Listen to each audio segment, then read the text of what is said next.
रूस और यूक्रेन के बीच 24 फरवरी 2022 से जंग चल रही है। फिलहाल के जो हालात हैं, उसमें कहीं से भी कोई बड़ी कामयाबी यूक्रेन को मिलती हुई नहीं दिख रही है।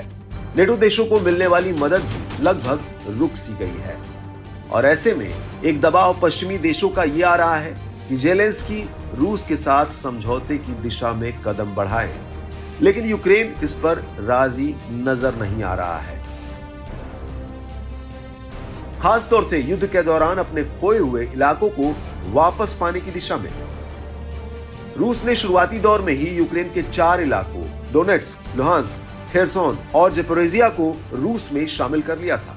तब से लगातार यूक्रेन की कोशिश चल रही है कि रूस के उन कब्जा किए हुए क्षेत्रों को वापस हासिल कर ले।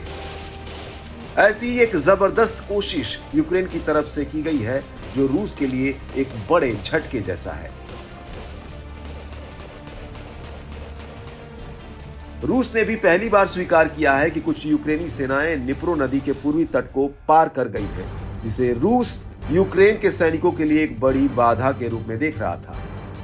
मॉस्को के नियंत्रण वाले खेरसोन क्षेत्र के हिस्से के रूसी गवर्नर व्लादिमीर साल्डो ने एक बयान में कहा है कि उन्हें नरक की आग का सामना करना पड़ रहा है। हमारे अतिरिक्त बल अब आ गए हैं। दुश्मन क्रिनकी में फंस गया है और उसके लिए बम, रॉकेट, भारी फ्लेम थ्रोवर सिस्टम, तोपखाने के गोले और ड्रोन जैसे हथियार स्वागत के लिए तैयार हैं। यूक्रेनी तहखाने में बैठे हैं और रात में एक तहखाने से दूसरे तहखाने में भागते हैं। पिछले 2 या 3 दिनों में ही दुश्मन के लगभग 100 लड़ाकों की मौत हो गई है।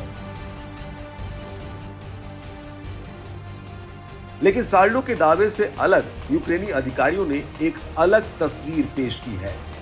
वो बिना किसी क्षति के अपनी कामयाबी का दावा कर रहे हैं। दक्षिणी सैन्य कमान के प्रवक्ता नतालिया हुमेनियुक ने बताया कि हमारी ओर से एक तरफ से पानी के पूरे किनारे पर 3 से 8 किलोमीटर की लाइन पर पुशबैक हो रहा है। हम कामयाबी की तरफ लगातार बढ़ रहे हैं। यूक्रेन के राष्ट्रपति कार्यालय के प्रमुख एंड्री यरमैक ने भी कहा कि यूक्रेनी सेना सभी बाधाओं के बावजूद नदी को पार करने और खुदाई करने में कामयाब रही है और यूक्रेन के जवाबी हमले का उद्देश्य रूस से क्षेत्र वापस लेना है। रूस ने दक्षिणी पूर्व में यूक्रेन के जवाबी हमले को काफी हद तक रोक रखा है, लेकिन कब्जे वाले खेरसोन क्षेत्र में यूक्रेन के आगे बढ़ने से उनकी सुरक्षा कमजोर हो सकती है और दबाव बढ़ सकता है। दूसरी तरफ भले ही यूक्रेन के लिए यह कदम एक उपलब्धि के तौर पर हो, लेकिन उसे इसे पूरी तरह से जीत में बदलना होगा।